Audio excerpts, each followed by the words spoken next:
Okay, microwaves and safety.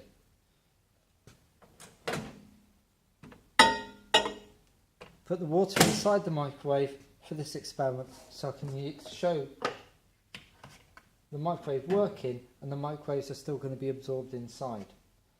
Now this is a microwave detector. If I press the button, it shows lights when microwaves are being detected by this aerial here.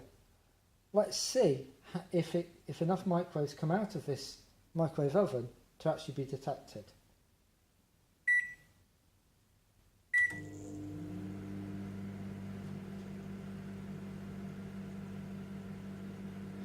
Quite clearly, you can see there are microwaves on the top, at the side, and in front of the microwave oven. So although most of the microwaves are prevented by getting out by the metal inside, enough are getting out to be detected by this detector.